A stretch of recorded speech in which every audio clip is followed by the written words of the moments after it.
Assalamualaikum warahmatullahi wabarakatuh. Baik, sebelumnya perkenalkan nama saya Lalu Naufal Sidki dengan NIM 2022 1011 0311 540.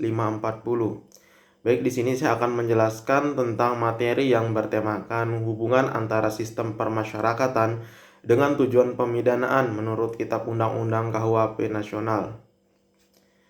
Baik, di sini akan saya jelaskan. Topik ini relevan karena sistem permasyarakatan tidak dapat dipisahkan dari konsep pemidanaan itu sendiri. Cara negara menghukum pelaku tindak pidana mencerminkan filosofi hukum pidana yang dianut.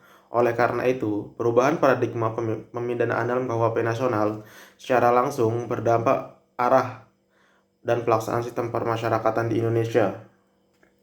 Permasyarakatan merupakan bagian dari sistem peradilan pidana terpadu yang menyelenggarakan penegakan hukum di bidang perlakuan terhadap tahanan, anak dan warga binaan dalam tahap prajudikasi dan pasca judikasi.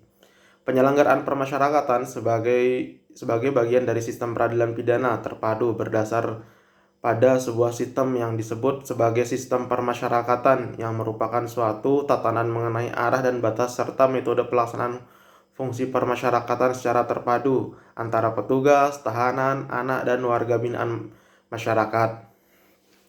Sistem permasyarakatan diselenggarakan dalam rangka memberikan jaminan perlindungan terhadap hak tahanan dan anak serta meningkatkan kualitas kepribadian dan kemandirian warga binaan agar menjadi kesalahan, memperbaiki diri dan tidak mengulangi tindak pidana sehingga dapat diterima kembali oleh lingkungan masyarakat. Dapat hidup secara wajar sebagai warga negara yang baik, taat hukum, dan bertanggung jawab, serta dapat berperan dalam pembangunan sekaligus memberikan perlindungan kepada masyarakat dari pengulangan tindak pidana. Sistem permasyarakatan merupakan suatu rangkaian kesatuan penegakan hukum pidana yang dalam pelaksanaannya tidak dapat dipisahkan dengan konsep umum tentang pemidanaan. Sistem pemidanaan masih bertolak pada sistem penjaraan yang menekankan unsur balas dendam dan penjaraan. Sistem ini dirasa tidak sejalan dengan konsep rehabilitas dan reintegritas sosial. Karena itu, narapidana tidak hanya sebagai objek, melainkan subjek yang tidak berbeda dengan manusia pada umumnya, yang sewaktu-waktu dapat melakukan kesalahan dan dapat dipidana. Pelaksanaan permasyarakatan dengan masalah penegakan hukum harus diarahkan untuk mempertegas pada perlindungan hak asasi manusia, tidak hanya sebatas yang berkaitan dengan diri pelanggar hukum, tetapi juga hak-hak yang berkaitan dengan kebendaan dan keperdataan. Karena itu, permasyarakatan harus dapat mengintegritas warga binaan permasyarakatan dan mempertahankan hubungan pertalian yang baik dengan masyarakat meliputi kegiatan pelayanan, pembinaan, pembimbingan secara sistematis, berkesinambungan dengan cara memberikan ruang kepada masyarakat untuk turut serta berpartisipasi dalam pelaksanaan permasyarakatan. Selama berada di lembaga permasyarakatan, narapidana akan mendapatkan pembinaan dan pembinaan moral, spiritual, jasmani, dan keterampilan sesuai minat bakat yang bersifat umum. Karenanya, untuk melaksanakan sistem permasyarakatan, diperlukan keikutsertaan masyarakat baik dengan mengadakan kerjasama dalam pembinaan maupun dengan cara bersedia menerima kembali warga binaan permasyarakatan yang telah selesai menjalani pidana, sehingga permasyarakatan bukan sebagai tahap akhir dan bekerjanya sistem peradilan pidana, melainkan sudah bekerja semenjak dimulainya proses peradilan pidana. Undang-Undang Nomor 22 Tahun 2022 tentang permasyarakatan dibentuk untuk memperkuat sistem permasyarakatan di Indonesia sekaligus sebagai pengganti Undang-Undang Nomor 12 Tahun 1995 yang dipandang tidak lagi komprehensif, memiliki kelemahan seperti masalah sinkronisasi paradigma tata kelola permasyarakatan dengan perspektif perlindungan hak asasi manusia, sehingga keberadaan Undang-Undang Nomor 12 Tahun 1995 dirasa belum optimal mendukung jiwa registrasi sosial dan keadilan restoratif yang merupakan ruh dari sistem peradilan pemidanaan saat ini. Politik Hukum Nasional Indonesia mengacu pada visi negara yang dirumuskan dalam pembentukan Undang-Undang Negara Republik Indonesia tahun 1945 yaitu melindungi segenap bangsa, memajukan kesejahteraan umum, dan mencerdaskan kehidupan bangsa, serta turut serta melaksanakan ketertiban dunia demi terwujudnya keadilan sosial. Upaya perlindungan hukum salah satunya diwujudkan dengan memberikan penghormatan, perlindungan, dan pemenuhan hak bagi setiap orang, sehingga penegakan hukum termasuk di dalamnya permasyarakatan perlu diarahkan untuk mendukung upaya perlindungan hak atas keadilan dari tersangka, terdakwa, dan terpidana. Pelaksanaan peran permasyarakatan telah berkembang jauh, semua sebatas pada fase adjudikasi kini berkembang sampai fase pra-adjudikasi dan fase purna adjudikasi yang terwujud dalam lembaga rumah tahanan atau rutan, rumah penyimpanan benda sitaan negara, Rubabasan atau Balai Permasyarakatan Bapas, dan lembaga permasyarakatan lapas. Adanya banyak persoalan dan pelaksanaan permasyarakatan seperti masalah kelebihan daya tampung narapidana melarikan diri, kerusuhan antara narapidana di lapas, dan maraknya peredaran narkoba menjadi permasyarakatan dirasa tidak memberikan jaminan kepastian hukum bagi upaya perlindungan dan pemenuhan hak narapidana, terutama bagi kelompok rentan, sehingga menjadikan tata kelola di lapas kurang optimal. Perkembangan sistem permasyarakatan tidak terlepas dari perjalanannya panjang kebijakan penegakan hukum pidana di Indonesia. Pergeseran paradigma terhadap permasyarakatan diposisikan sebagai salah satu elemen dari sistem peradilan pidana terpadu yang terdiri dari kepolisian, kejaksaan, pengadilan, dan lembaga permasyarakatan yang bertujuan untuk menjaga dan melindungi ketertiban masyarakat, mengendalikan kejahatan, melakukan penangkapan dan penahanan, serta pemidanaan pelaku yang bersalah melalui suatu komponen sistem secara keseluruhan dengan tetap memberikan perlindungan hukum terhadap hak-hak terdakwa. Menurut Barda Nawawi Arif, sistem peradilan pidana pada hakikatnya merupakan sistem kekuasaan hukum pidana atau sistem kekuasaan kehakiman di bidang hukum pidana yang diwujudkan atau diimplementasikan dalam 4 substansi. Yang pertama, kekuasaan penyidikan oleh badan atau lembaga penyidik. Yang kedua, kekuasaan penuntutan oleh badan atau lembaga penuntutan. Ketiga, kekuasaan mengadili dan menjatuhkan putusan atau pidana oleh badan pengadilan. Yang keempat, kekuasaan pelaksanaan putusan atau pidana oleh badan atau aparat pelaksana atau eksekusi. Keempat, kekuasaan tersebut merupakan satu kesatuan sistem penegakan hukum pidana yang integral yang sering dikenal dengan istilah sistem peradilan pidana terpadu atau SPPT. Dijelaskan oleh Barda Nawawi Arif bahwa sistem pemidanaan adalah suatu sistem yang menyangkut memberikan atau penjatuhan sanksi pidana. Tujuan pemidanaan dalam KUHP didasarkan pada teori tujuan dan masuk dalam kategori preventif umum, di mana tujuan pokok dari pemidanaan adalah pencegahan yang ditunjukkan kepada semua orang agar tidak melakukan pelanggaran. Karena itu, tujuan pemidanaan selain untuk mempertahankan ketertiban masyarakat, juga untuk menakutkan dan memperbaiki dalam rangka menciptakan perlindungan kepentingan masyarakat dan melindungi tertib hukum. Maka pegawai penjara diwajibkan memperlakukan orang terpenjara secara peri kemanusiaan dan keadilan. Maksudnya adalah sebagai lapas harus mempengaruhi orang-orang ke jalan perbaikan, karena jika orang diperlakukan dengan tidak adil, akan bertambah perasaan dendamnya terhadap masyarakat. Dan secara tegas, Saharjo menyatakan bahwa tujuan pidana penjara adalah disampingkan menimbulkan rasa derita pada terpidana karena hilangnya kemerdekaan bergeraknya, bimbingan terpidana agar bertobat, mendidik supaya tidak menjadi seorang anggota masyarakat Indonesia yang berguna. Dengan singkat, tujuan pidana penjara ialah permasyarakatan, sehingga dalam pemidanaan tidak sekedar mengayomi masyarakat, tetapi juga memberikan pengayuman kepada terpidana. Artinya penjatuhan pidana bukanlah tindakan balas dendam dari negara. Dengan demikian, ada perluasan dari tujuan pemidanaan, yaitu bahwa pemidanaan tidak hanya menciptakan perlindungan kepentingan masyarakat dan perlindungan tertib hukum, tetapi juga melindungi kepentingan terpidana. Terpidana adalah narapidana yang sedang menjalani masa pidana atau pembinaan di lembaga permasyarakatan. Karena dirampas hak kemerdekaannya, maka pelaksanaan permasyarakatan harus didasarkan pada prinsip perlindungan hukum dan penghormatan hak asasi manusia yang berlandaskan Pancasila dan Undang-Undang Dasar 1945. Hak asasi hak pemasyarakatan merupakan bagian yang tidak terpisahkan dari sistem peradilan pidana terpadu yang diselenggarakan oleh pemerintah sebagai bagian dari proses penegakan hukum dan pelayanan, pembinaan dan pembimbingan untuk reintegrasi sosial. Reintegrasi sosial diartikan sebagai proses pembentukan norma atau nilai baru sebagai bentuk penyesuaian diri dengan lembaga atau organisasi yang telah mengalami perubahan. Reintegrasi juga bisa dimaknai sebagai upaya membangun kepercayaan sosial atau membentuk norma baru yang bertujuan memperbaiki beberapa hal sebagai penyebab utama konflik di lingkungan masyarakat. Butuh waktu yang cukup lama agar integritas sosial dapat terbentuk kembali. Apabila integrasi sosial terbentuk kembali, maka lingkungan masyarakat akan lebih harmonis dan aman, tentram, dan damai.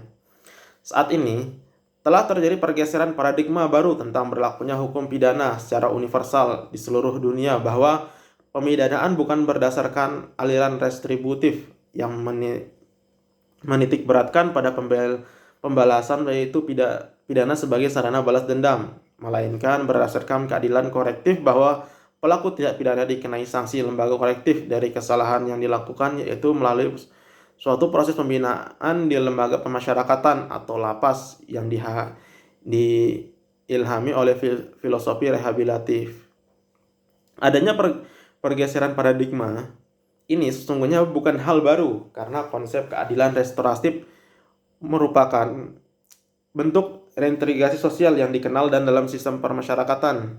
Permasyarakatan menjadikan reintegrasi sosial sebagai tujuan yang akan dicapai yaitu terintegrasinya hubungan antara terpidana dan masyarakat. Tujuan permasyarakatan dapat berhasil jika pembinaan narapidana dilakukan secara terpadu antara pembina atau yang disebut dengan petugas lapas, yang dibina atau yang narapidana, dan masyarakat. Seluruh elemen memiliki kedudukan dan peran penting dalam dan saling mendukung. Sementara itu, tujuan integrasi sosial dalam melaksanakan pidana penjara adalah memberikan perhatian yang seimbang antara masyarakat dan narapidana, di mana perilaku tindak pidana dan masyarakat sehingga pembinaan terhadap narapidana harus ditunjukkan untuk memperbaiki keretakan tersebut. Narapidana harus memberikan kesempatan seluas-luasnya untuk bersosialisasi dengan masyarakat. Begitu sebaliknya, masyarakat harus berpartisipasi secara aktif dan memberikan dukungan terhadap proses pembinaan narapidana sebagai wujud tanggung jawab sosial. Pendekatan reintegrasi menekankan adanya pelayanan yang lebih dan pembimbingan jangka panjang pada mantan pelanggar hukum, serta dapat mungkin membantu mereka menghilangkan stigma yang diterima dan disandangnya untuk dapat bersosialisasi kembali di tengah-tengah kehidupan masyarakat secara wajar. Masyarakat harus memberikan kesempatan pada narapidana untuk membangun kembali perilaku patuh pada hukum. Karena itu, reintegrasi merupakan intervensi ke dalam kehidupan narapidana dan masyarakat dengan maksud memberikan pilihan positif terhadap perilaku pelanggaran hukum. Penanaman nilai-nilai positif tersebut dapat dilakukan pada saat narapidana berada di tengah-tengah masyarakat maupun saat masih berada di dalam lapas. Sehingga dalam model reintegrasi masyarakat memiliki peran penting bagi kehidupan narapidana. Perlu ada penjelasan dan penguatan tentang apa yang akan diperankan masyarakat dalam proses pembinaan maupun integrasi mereka ke masyarakat. Adanya hubungan timbal balik yang sangat kuat dan berpengaruh pada keberhasilan pemidanaan narapidana. Menurut Clemens Bartolas, ada 3 asumsi yang harus dipecahkan bersama. Asumsi dasar yang diperlakukan dalam model reintegrasi yaitu yang pertama, permasalahan menyangkut pelaku kejahatan harus dipecahkan bersama masyarakat tempat mereka berasal. Yang kedua, masyarakat bertanggung jawab terhadap masalah yang terjadi menyangkut pelaku kejahatan dan tanggung jawab masyarakat dapat ditunjukkan dengan membantu pelanggaran hukum untuk memenuhi aturan hukum yang telah ditetapkan. 3. Kontak dengan masyarakat bertujuan untuk mencapai tujuan dari reintegrasi itu sendiri. Pelaku kejahatan harus didekatkan dengan peran-peran normal sebagai warga masyarakat, anggota keluarga, dan pekerja. Model reintegrasi berdasarkan pada setiap tindakan yang dilakukan harus dapat memberikan bantuan pada masa transisi, yaitu ketiga pelanggaran hukum kembali ke dalam masyarakat untuk menjadi warga masyarakat yang patuh hukum dan produktif. Guna mendapatkan yang optimal, model reintegrasi harus mengandung 4 tahap, yaitu penjara berdasarkan rehabilitas, yang kedua pelayanan transisi, yang ketiga pembinaan dan dalam masyarakat, yang keempat pembinaan akhir hingga dianggap telah mampu bermasyarakat dan mendapatkan hak-haknya sebagai warga masyarakat. Peran serta dalam pelaksanaan sistem permasyarakatan telah diatur dalam penjelasan umum Undang-Undang Nomor 12 Tahun 1995 yang diganti dengan Undang-Undang Nomor 22 Tahun 2022 tentang permasyarakatan, yaitu kerjasama dalam pembinaan maupun dengan sikap bersedia menerima kembali warga binaan permasyarakatan atau yang disebut dengan WBP yang telah selesai menjalani pidananya. Penyelenggaraan sistem pemasyarakatan mempunyai tugas inti, yaitu pembinaan terhadap narapidana sebagai tercantum dalam Piagam Pemasyarakatan tahun 1964 di Bandung. Narapidana untuk dibangun agar bangkit menjadi seorang yang baik atas dasar pengertian pembinaan yang demikian itu. Sasaran yang perlu dibina adalah pribadi atau budi pekerti narapidana, mendorong untuk membangkitkan rasa harga diri pada diri sendiri dan pada diri orang lain, serta mengembangkan rasa tanggung jawab untuk menyesuaikan diri dengan kehidupan yang tentram dan sejahtera di masyarakat. Selanjutnya, berpotensi untuk menjadi manusia yang berbudi luhur dan bermoral tinggi. Pembinaan terhadap pribadi dan budi pekerti yang dimaksudkan tidaklah tanpa batas, akan tetapi selama waktu tertentu memberi warna dasar agar narapidana kelak di kemudian hari tidak melakukan kejahatan lagi dan taat terhadap hukum yang berlaku di masyarakat. Keberhasilan pembinaan narapidana masih tergantung pada sistem masyarakat luar yang nantinya akan menerima narapidana. Karena itu, arah pembinaan harus terjatuh pada yang pertama, membina pribadi narapidana agar jangan sampai mengulangi kejahatan dan mentaati peraturan hukum. Yang kedua, membina hubungan antara narapidana dengan masyarakat luar agar dapat berdiri sendiri dan diterima menjadi anggotanya. Sistem permasyarakatan adalah proses pembinaan terhadap pidana yang didasarkan pada asas Pancasila, memandang terpidana sebagai makhluk Tuhan, individu, dan masyarakat sekaligus. Pembinaan narapidana dilakukan dengan mengikut sertakan masyarakat secara langsung. Dengan demikian diharapkan narapidana pada waktu lepas dari lembaga pemasyarakatan benar-benar telah siap hidup bermasyarakat kembali dengan baik. Komponen struktur dalam sistem permasyarakatan adalah kelembagaan yang diciptakan oleh sistem permasyarakatan dengan berbagai macam fungsi dalam rangka mendukung bekerjanya sistem permasyarakatan. Komponen substansi adalah norma-norma yang berguna, peraturan-peraturan, keputusan-keputusan yang semuanya digunakan untuk mengatur tingkah laku manusia. Sedangkan komponen budaya atau kultur adalah nilai-nilai dan sikap-sikap yang merupakan pengikat dari sistem permasyarakatan serta menentukan tempat permasyarakatan di tengah-tengah budaya bangsa sebagai keseluruhan. Ironisnya, hampir semua kejahatan yang ditangani dalam proses peradilan pidana di Indonesia selalu berakhir dengan pidana penjara, padahal penjara bukan merupakan solusi terbaik dari menyelesaikan masalah kejahatan. Dalam menyikapi masalah kejahatan, pada dasarnya masyarakat menginginkan agar pelaku diberikan pelayanan yang bersifat rehabilitatif supaya pelaku kejahatan menjadi lebih baik dibandingkan sebelum mereka masuk ke institusi penjara. Sistem permasyarakatan berfungsi menyiapkan warga binaan permasyarakatan agar dapat berintegrasi secara sehat dengan masyarakat sehingga dapat berperan kembali sebagai anggota permasyarakat yang bebas dan bertanggung jawab. Permasyarakatan sebagai proses bukan hanya tujuan pembinaan, maka fokus permasyarakatan tidak hanya individu terpidana secara eksklusif, melainkan merupakan kesatuan hubungan hubungan antara terpidana dan masyarakat, sehingga dalam sistem permasyarakatan mengenal aspek pembinaan institusional dan non institusional di luar dan dalam lapas yang dijalankan melalui tahapan-tahapan yang didasarkan pada waktu dan hasil pembinaan yang dijalani. Mungkin sekian penjelasan saya kali ini, kurang lebihnya saya mohon maaf. Wassalamualaikum warahmatullahi wabarakatuh.